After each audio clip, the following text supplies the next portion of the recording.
Hello guys, I'm going to be doing anime review of That Time I Got Reincarnated as a Slime season 1. So this is including all 24 episodes, and I know that the show has ended a few months back now from the time I'm recording this. I've just been lazy and not been, I'm trying to take my time with this one. So let me discuss this. So, in case you haven't seen this show already, then you should probably watch it before you do the review because a lot of the things I'll be saying will be spoilers if you haven't seen it. So, yeah, that's my warning for now. So, I'm going to start with the review with how it looks. So, in terms of art style, I wasn't a fan of the whole how everyone looked and the whole art direction that was going for. It felt too cartoony, but then it is meant to be cartoony, and there was just a lack of details in the characters, and everything was very soft looking, and it did fit well, but it just wasn't my cup of tea. But I gotta praise the colors though. The colors that they used was really good because everything was bright. It was really radiant, and you're just very colorful, and just it gave you this atmosphere of happiness and rainbows everywhere and clear blue skies. It's even shown in the endings. So in ending one, every time there's just a clear blue sky and grassy green. So that kind of imagery is just stuck in your head when you're watching this show. So it's always about the positivity and very fun. I It's quite a big change from the whole tragic backstory concept. So I did enjoy how it looked in terms of the colors, and then the animation on the show as well. There wasn't anything outstanding with the animation. I just thought it was just okay. Like there wasn't any bad scenes with animation. But in this show there was a lot of dialogue. It was very dialogue heavy show, and there was not that many battles, and even the battles weren't even that good in terms of movement. So the animation was just decent. So yeah, at least they didn't mess up the animation like some shows do. And then let's talk about the character designs. This kind of goes back to what I said about art styles. So let's talk about the main character first, Rimuru. So he's just a slime, like a little slime ball. So I thought that was quite a unique design to choose for a main character because slime are usually fodder that you find in low level areas, and they just like you just kill them because you need XP, and they don't even do anything. They're usually just passive and just walking around. So it's quite a unique concept to have a slime as a main character. But yeah. So in terms of a design, it turns out I assumed he's just going to be a slime forever, but they got around it by giving him the power to transform. So in his base slime form, his little blue thing, it looks pretty cute with the light blue, and you got eyes as well, kind of to give it a bit of emotion, just a way to portray Rimru's emotions when he's in the slime form. But then when he transforms into his human form, which is pretty much just a chroma skin of Shizu, like yeah, it's Shizu but with Rimru's color schemes pretty much. And in terms of that design, I thought it was all right, but yeah, it does look a bit trappy, if you know what I mean. Like it looks like a female a bit because Shizu was a female. So yeah, but then again, he is a slime, so he's meant to be genderless. And there was that scene where he looks at himself in the mirror in Shizu's form, and he can see that he doesn't really have anything down there because he's genderless. But then he also has the ability to make himself more masculine or more feminine, as we saw as well in his little skit. I guess I'll call it a little skit because that was quite entertaining. So in terms of his Rimru's design, I quite enjoy the uniqueness, and yeah, I like the design of him in his slime form and his human form. His clothes are a bit odd. They're just alright, I guess. Nothing super cool. But then well, I remember during this season, I called it, people were calling it Goblin season because we had goblins here, we had Goblin Slayer, and that was really big so they're running at the same time. So Goblin Slayer pretty much put goblins on the map that season. and we had goblins in that time I got reincarnated as slime, and we had goblins again in Sword Art Online. So they're all at the same time. We had three instances of goblins in that season. So, but the goblins here were very drastically different to how the goblins were in the other shows. In the other ones, they were vile, disgusting, dirty, savages. In this one, they're like, they're all round looking and very cartoony and really friendly. And they're actually really passive in this one. They're nothing like the savages of Goblin Slayer anyway, the way he makes them up. Maybe if Goblin Slayer came to this universe, he might like the goblins here. Yeah. So the ways the goblins here were really nice looking and friendly, and yeah, they look like they could help, and they could speak English as well, so that was good. And yeah, some of the goblins even got a little thick as well. Like I don't know why they drew goblins like that, but they just did. But in terms of the goblins, there's only on the top of my head I can only think of two goblins that they actually have a big focus. So we start off with the chief goblin. So yeah, this goblin had the biggest transformation of all the goblins, I would say. So when we first meet him, he's like this frail old man. And then because Rimuru gives him a name, right? He kind of transforms into a hobgoblin, and he becomes all buff and he becomes younger. So that was pretty cool to see him do that. And throughout the show, I kind of enjoyed him. That sounds a bit wrong, but I got more attached to him and I invested in his character because he's this loyal servant of Rimuru, and he's just meant to be the what do you call it, the guy in charge of the goblins. And Rimuru pretty much just put it upon the chief goblins to do that, as Rimuru didn't want any of that responsibility, so it falls to him. And there was that one scene where that that uh that demon lord's rookie comes in with the fire, and then I see the chief goblin's got his face, like half of his face melted off, and I felt really bad for him. That's when I knew that I actually liked that character quite a bit, because of his loyalty was the main reason to Rimuru. So it felt really sad when I saw him get hurt, but then luckily Rimuru healed that up straight away, so that was good for him. And then the other main goblin who gets a lot of screen time as well is Gobta. Yeah, so he just looks really what's the word? Looks really dopey, and it looks a bit stupid. But I guess now that's the whole point of his character. He's meant to look plain and stupid, because he is stupid, as we see throughout the whole thing. But he's also used as the punching bag of the show, and a lot of comic relief is based around him. Whereas there's that scene where he was tied up in the dwarven prison and he was just left there, and that was used as a little comedy. And then we had him fight Gabimaru, and that was comedic because he's so weak compared to everyone else, but he still beat the other dude. And Gabimaru is also used for comedy relief as well, actually, so they kind of pair together. Yeah, but Gobta, yeah, he does get a lot of shine in the show, which I do enjoy, because he's also likable because it's funny watching him suffer pretty much. And then, which other characters really stand out in this show? So some other characters we get is the. So that's enough about the goblins. We also got the key ogres. Yeah, the ogre. So we got Benimaru. He's the main ogre, pretty much, the one with the red hair, the king, the prince of the ogres kind of guy. So there's two different forms that I've noticed with the ogres. So when we first see them, they look more beastly. They look more like monsters. They're more scruffy and stuff. And then when they evolve because of Rimuru and get given a name, they become more human-like, and their design becomes more clean, I've noticed.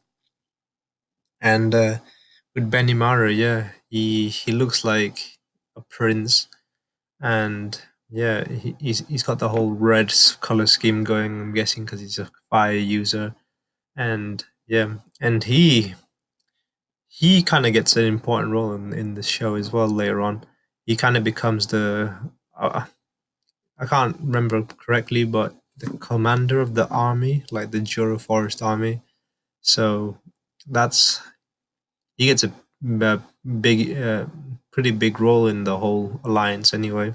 So pretty top dog, and he's got a very aggressive kind of personality, like, oh, snappy, I'm gonna fight you kind of thing, which is all right, I guess. But we don't really get to see much of him because he only comes in like in the second half of the show, so he doesn't really shine that much. But he does get his revenge for what the orcs did to him, because we see there's that one scene where he obliterates about 40,000 orcs in one hit with just a massive AoE damage. That was pretty crazy. Shows how strong he is. And then some of the other key genes that I remember and that are noteworthy anyway would be Shion, which is the female one. But there's two. There's the Benimaru's sister, and there's the Shion. So it's the other one, and she kind of becomes like the assistant type. Um, so like your personal assistant archetype. So she's always asking you what you need, always trying to help you out, that kind of type. And she's very overprotective. And there's been many times when people say anything to Rimuru, and she's the first one to get in their face, kind of thing. And she's also very aggressive as well, and yeah, very feisty as well. If you get on a bad side, as we see, especially she hits everyone. And she's also used as fan service actually a little bit, because she always holds Rimuru in her chest area, so we always get a pan up to that sometimes, yeah. And then Rimuru seems to enjoy his little seat there as well. But then, so that's Shion. And then we've got other notable characters in the show. Let me think. So we got Millium as well, so the Demon Lord. And I wasn't a big fan of this design because she just looks like a child. I mean, no, not a child, but just like, yeah, it's just yeah, and it's just a girl with pink hair. She doesn't look very intimidating or anything, but I guess that's the whole point that they were going for. But I wasn't a fan of the design, and neither was I a fan of the costume. She's wearing a t-shirt and some underwear, and yeah, just that was a no for me. Like just the whole design and stuff, and her personality kind of annoying, to be honest. Very needy kind of type, and she's just like a child, so it was very annoying to watch her. But she was very strong, and Rimuru used that to his advantage, that she's childlike, and he manipulated her very well into him learning that he couldn't defeat her. So he tricked her into becoming his friend, that kind of thing. And then another one of the key Jins that I remember that let's talk about is the old dude. I forgot his name though. Let me find his name real quick. So his name was mm, Hakuro. That's the one. So yeah, he's just like this old dude samurai, and he's meant to be Benimaru's teacher. And he's pretty sound guy. He's just there. He does a bit of training with the goblins. There's some scenes of that, and Gobta got some training from him as well. So that was pretty cool of him. So then, what other characters can we talk about? That. So yeah, that's pretty much most of the characters that I remember. Anyway, the part of the Jura Forest Alliance. Anyway, we can talk about other characters as we get to them. So let's talk about the show's pacing. All right. No, actually, no. Let's talk about the story of the show first. So there's actually there's four arcs that the anime actually covers. So we got the empowerment arc. All right. So this arc was, in a summary, chapters episode 1 to 8, and yeah, 8 episodes. So that's pretty long if you think about it. And this is probably the longest one. Yeah, it was the longest one as well. But it was pretty cool, I thought. So the whole point of the empowerment arc was the setup of the whole show. in the how Rimuru gets his powers and him setting up his village.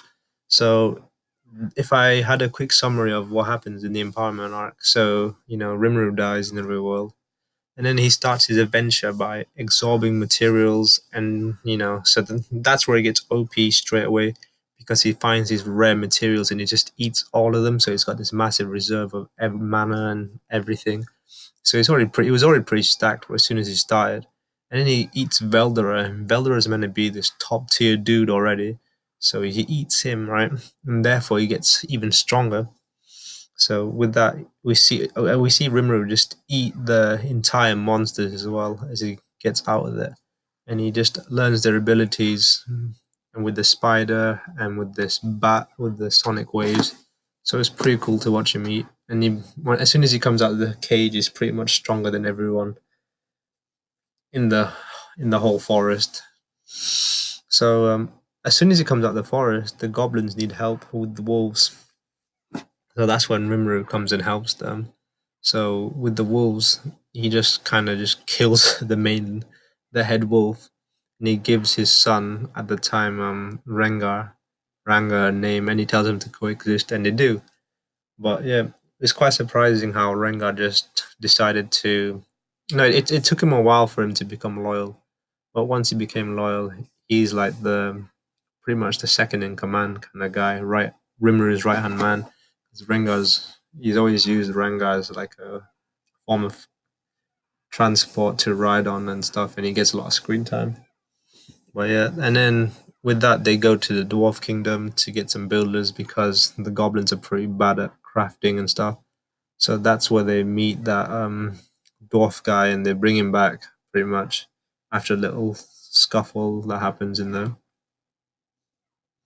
So with the dwarf guys there as well, the village kind of expands a little bit, and then some adventurers come to meet to the goblin village that they've been scouted from a distant village, distant kingdom to check out what the monsters are doing. And there we meet Shizu, right? And this is where we learn about her and how she was from the world as well, but she's from um, World War II Japan, so that's when she was taken. So she's kind of ancient in a sense, whereas Rimuru was taken from modern time. So she's been here a long time, but then she kind of loses control of herself, and her spirit comes out, which was Ifrit, the fire demon. And we just see Rimuru completely destroy and boss him because it turns out Rimuru is fireproof anyway.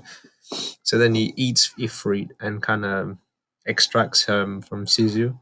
Well, Sizu dies because the only reason why she was living was because of Ifrit, I'm guessing. I'm not sure about that, but she just dies. So Rimuru ends up absorbing her, and he ends up taking the form, and that's where he gets his human form from. So I got to say that episode was really good because it was very touching and it had a lot of emotional weight behind it.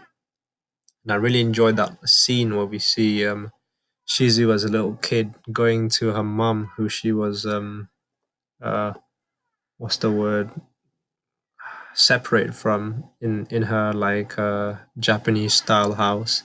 It's just it's quite a generic scene where they do that, but I was every time they do it, it has a lot of weight when they do it. So I thought that was pretty good, and the music there was good. So yeah, a lot of emotions were felt there. So I did enjoy that episode especially a lot. So that pretty much the empowerment arc. So I thought that arc was pretty good because I was really interested in what was happening, and yeah, and we got there's a lot of emotions behind, and it's just the start as well. So the starting arc for this show was really good. It really drew me in, made me watch every episode, and solid. So then we had the forest disturbance arc, which is about the whole forest in general, which Veldora used to who he used to rule over. But that's pretty much gone down to Rimuru. Now he kind of rules over that area because he's the strongest one there, pretty much. So then this is where we see a little scene at the end with this guy called Gelmud. We remember him, and he turns his orc into he gives him a name, and he's called Gelm. Kind of lazy naming, but Rimuru can't really talk about naming. So then these ogres attack Rimuru, which they end up joining him later, and he just completely destroys them again. So I mean, Rimuru is so strong at this point that no one's been able to even affect him at this point. On no one's given him a challenge up to episode 9. So then the ogres join, they get names as well, and then they became Kijin, and then the lizard men also. We see the lizard men sends their son, what's his name, Gabimaru Gabimaru to the Goblin village to kind of because they need help from the orcs because they're coming that way, and they're trying to invade the whole forest kind of thing. But then he gets kind of cocky in it, and then because he sees Rimmer as a slime, and he's like, "Oh, well, where's the actual leader?" And everyone's getting pissed at him. So then he ends up getting Gobta to clap this guy Gabimaru, and that's kind of funny. The whole scene is kind of comedic.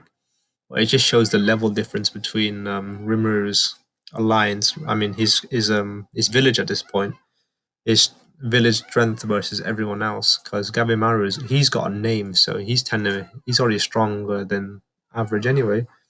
But then Gopta beats him, right?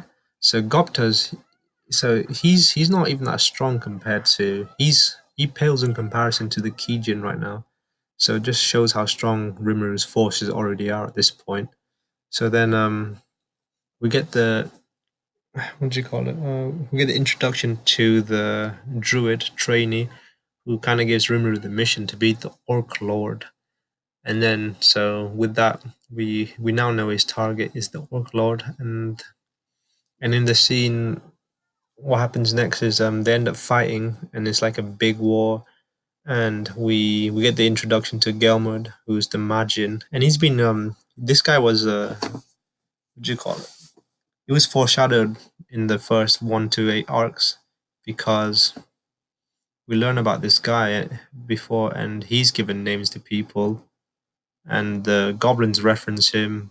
Uh, who else reference him? A lot of people reference this guy, and I thought this guy was going to be the main bad guy, but he ends up just getting eaten by the Orc Lord, like Gelm, and I was very disappointed in that because it just felt underwhelming with all the foreshadowing this guy had, and he just gets eaten. So I was like, what? That was kind of a wasted potential. But yeah, so he gets eaten, and then once he gets eaten by the Orc Lord becomes a Demon Lord in a sense, and it becomes OP. And Rimuru and him have a fight, and I thought the fight at the beginning was kind of cool. And then Rimuru does this thing where he does autopilot on with the sage, the woman that talks to him. So I thought that was quite a cool concept of him doing auto mode, and we just see him like fight quite well. But he just does no damage against this guy, so he just ends up eating him. They have like an eating battle because he also eats people as well. And then Rimuru just ends up eating him because he wins. But that was his first time Rimuru struggled in a fight, and the challenge was actually worthy of his time. But then we get this scene where Rimru's talking to Gelm in their consciousness, and then we learn that the reason why he set his army off was because his people were dying of famine. So this was to save his people. So we get a different side of the whole coin pretty much, and then all of a sudden I feel bad because literally the scene before this we got all the Kijin, whose village was attacked by the orcs, and they wanted revenge against them. We see him like kill like several thousands of them in one shot and stuff. And then I'm just like, yeah, I'll go and kill them. And then, well, once he says that, it kind of changes the whole perspective on everything. And yeah, it makes me feel bad about them. But that was pretty crazy. And then I thought this was a bit of an ass pull when Rimuru talks about I'll devour your sins. That felt like some Naruto kind of stuff, like when he just had no talk, no jutsu. But I just felt like that was a weak argument, like I'll take over your sins kind of thing.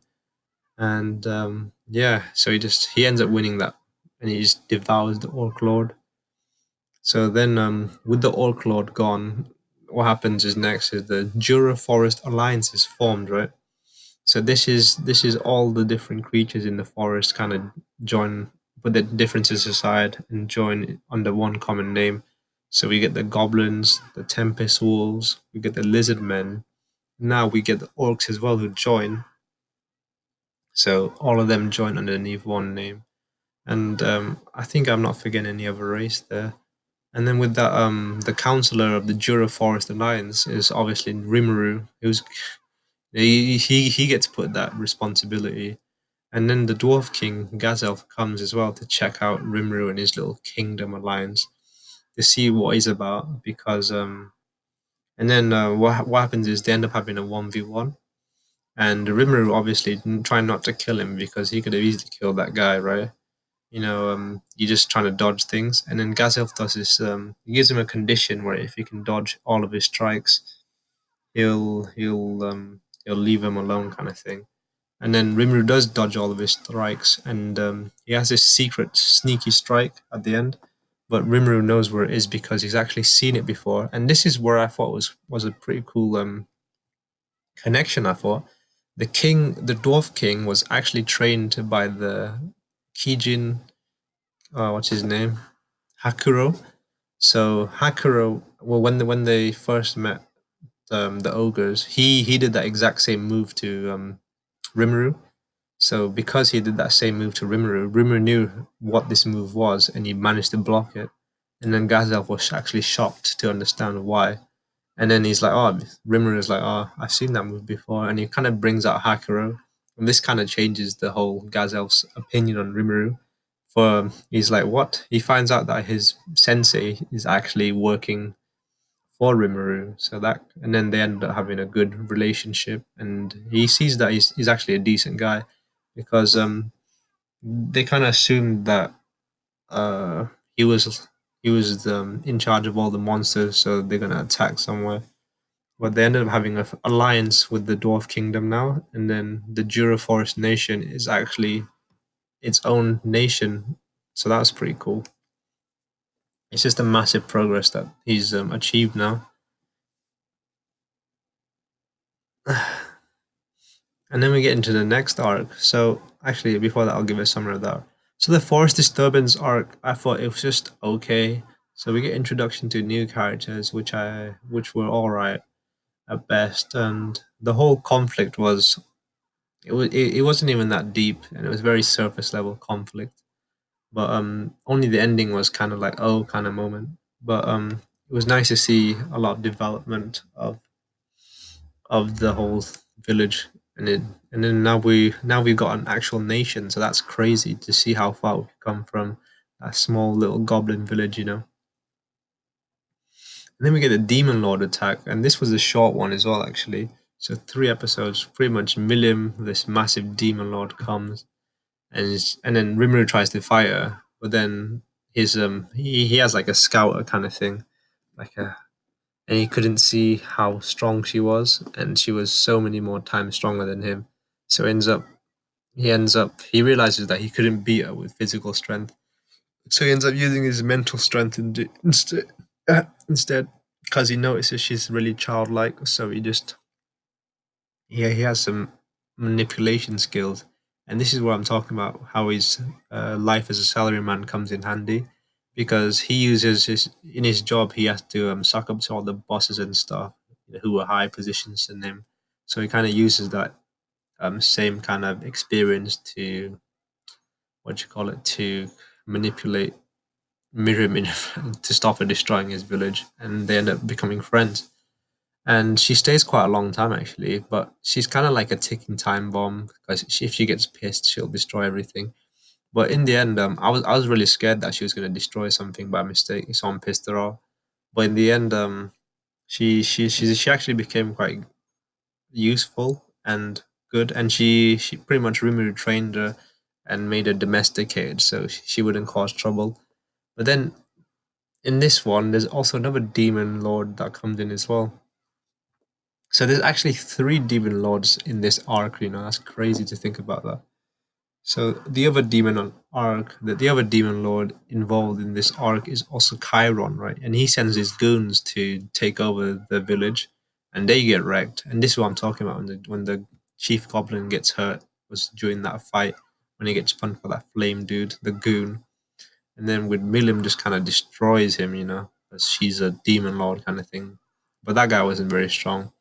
So that's one involvement of another demon lord. So Chiron. And then we got Milim number two. And then we got Clayman, another demon lord. So there's three in this arc. And this guy wants to revive Kybris. So were so he sends his little clown people to do that for him. So he meets the clown people meet the goon that got humiliated by Milim, who's called Phobio. It wasn't really that important, the hothead guy. And he kind of gets manipulated into being the host for the Kybris to take over his body. And that's what they do. And he just wants revenge against Milim. So we get Kybris versus the Jura Forest Nation Alliance, right? And this was pretty crazy to see how strong this thing was and how weak Rimuru still is now. So yeah, I've noticed in the first half of the Slime series, Rimuru is really OP and he's like stronger than everyone by a mile. But then we get to the second half and he starts struggling and he actually becomes the underdog. And as we see here, the first time he struggles was against the Orc Lord. And now he was against Miriam. He knew he had no chance of winning. He had zero chance of winning. And then Krybris was another example to show that he's underpowered.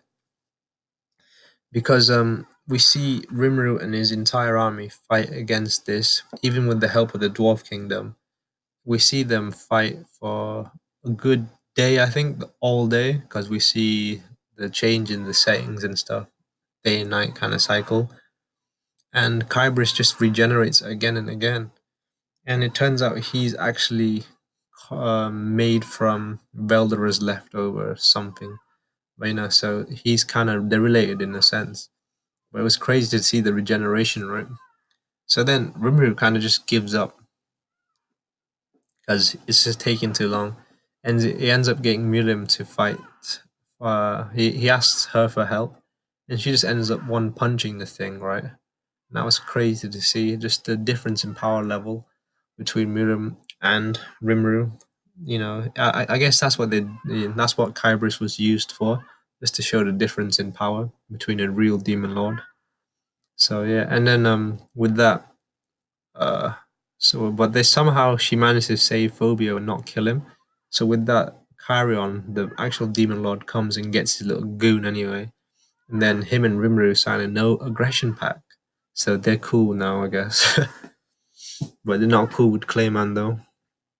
Oh yeah, and another thing that I need to mention about this arc, we get Gabaru becomes a dragon newt and he works for Rimuru now. And we get Vesta, so this was a scumbag from the Dwarf Kingdom arc who was kind of he was just a scumbag and a bit of a douche.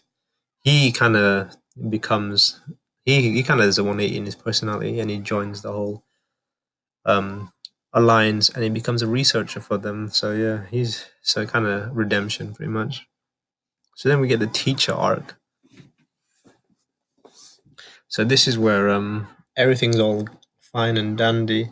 So Rimuru, he kind of just gives control over to them, and he just lets his nation run by itself pretty much. And he goes to the capital to fill out Shizu's request, which was to train the kids that she wanted. So when she meets the kids, right? So he goes to the capital, wherever that place is. He goes with Ranga only. So yeah, Ranga, the right hand man, still there. He's not a man, but he's a dog. But you know what I mean. So yeah, he meets the kids, and there's like four of them. And we also see the Grand Master. He's pretty strong as well. And at first he's quite hostile towards Rimuru because of how he looks like Shizu. But then they get along well, and he gives him manga, so they become friendly very quick. So with the kids, he just teaches them about things, and when we learn that their body's unstable, and they might just explode soon and die, so that kind of thing. But then he has a solution where he kind of wants to do a Shizu situation where she had a spirit, so her body stabilized, kind of thing. So they go to find some spirits, pretty much, And then once they find the place, they're meted by another demon lord called Ramus, but she's like a fairy and really small. And she kind of has a test where she has a golem to fight them, and Rimuru just completely destroys that golem. So yeah, and with that, Ramus and Rimuru talk for a bit, and then she kind of gives them access to the spirits. So they all stand on this like podium and ask the spirits to come to them, and three of them, actually two of them, get like just regular spirits, and then Rimuru kind of just puts them in them, so they're fine then. And then the the redhead kid got I don't even bother with the names. He gets a superior spirit, right? So he's kind of specialer than them, I guess, in a sense. And then we get the Chloe. I remember her name because she seems really important to the plot anyway. Later on, she gets a spirit, but it's a really mysterious spirit, and apparently the spirit it looks like Shizu, an old adult version of Shizu, and apparently that spirit came from the future. So time travel in this show, that's crazy to think about that. And then Ramus is really against that spirit because apparently it's dangerous. So the red warning flags are already there for this spirit, but it goes inside Chloe. But before it goes inside Chloe, it kind of kisses Rimuru. So that kind of hints that, I don't know, there's a lot of speculation going on. But then it goes in Chloe. But then Rimuru kind of just shrugs it off. I'm like, that was really suspicious, bro. You should really look into that. But he didn't, so that was weird. So then with that, the teacher arc is kind of done, and he's kind of fulfilled Shizu's wish. Anyway, one of her wishes, which was to look after the kids, and the last wish was to meet the demon Leon and ask him why. It's something to do with that. And then he gives Chloe the mask that Shizu used to have. So I guess again, but then the one thing that really set me off was Veldora.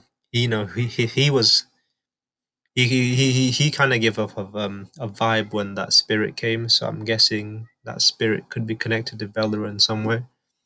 And then that's pretty much the end of this show, season one. And apparently season two is already in the works. So that's pretty crazy to think about that. And then we get the next two, and then actually the episode after the teacher arc was I don't know, it was kind of an OVA into this other demon. So I guess that, and then we see that demon at the end of the show. So I guess he's gonna be joining this show in season two. So I'm looking forward to that demon anyway. So yeah, that's pretty much what happens in the story. So let's talk about the pacing of the show. Actually, I mean, I forgot to summarize the what I thought about the Demon Lord and Teacher arc. So Demon Lord arc was all right, and the Teacher Lord was all right, so just all right. And so the best arc was still the first one, which I did enjoy a lot. So the story overall, I thought was just it's pretty good, and it seems like it's gonna just get better as well. And yeah, it feels a lot like there's a lot of politics involved with the whole nations alliance and stuff. So that's pretty cool. It feels a bit like Civilization, the game. So in terms of pacing, the pacing was very good, because it never felt very slow, and this the story progressed quite well, and a lot of things were always achieved in episodes. So I did like that. In terms of logic, right? I, Something that always annoys me is BS that happens in shows because they're the main character. Plot armor. I mean, that's the most annoying thing in the show. It's like that would not happen. The only thing that happens is because you're the main character, kind of thing, and that doesn't really happen here. There's always an explanation for most of the things. Yeah. So I thought logically it was sound. The world mechanics was quite interesting. There were some unique things, such as the concept of giving a name to a character makes them stronger. So that was pretty cool to see.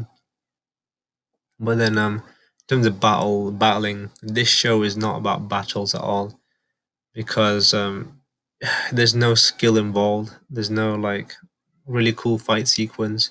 it's all about who's stronger and who's got the bigger moves. So if you want some like cool battle sequences, this show is kind of weak for it. But in terms of music of this show, the openings I quite enjoyed the openings actually. This they were good. They weren't great, but they were good. And then the ending songs were all right. So I didn't really enjoy them that much.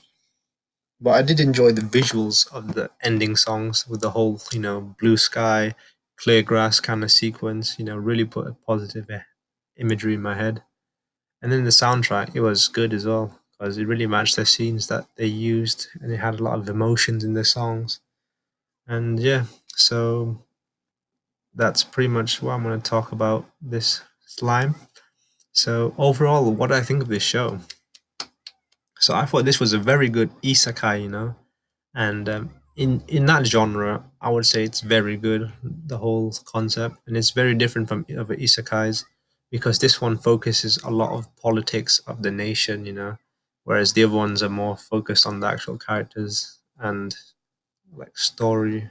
No, I mean not story, but more on themselves and the individuals. But this one's more focused on the whole Jura Forest nation, and he's looking after others. So that was pretty cool concept. But yeah, the story was all right. It had one good scene, one good moment, which was that when he became when he ate Shizu. Anyway, that was very emotional. So yeah, what would I give this out of seven? I think I would give this a 6 or a 7 out of 10 because it was a very good anime. And in terms of isekai, this is definitely a powerhouse of an isekai. And with the sales of this show doing well, I can see a season two and maybe a season three coming out for this show already. So I have high hopes for this show coming out soon, and hopefully season two will be as good as this one.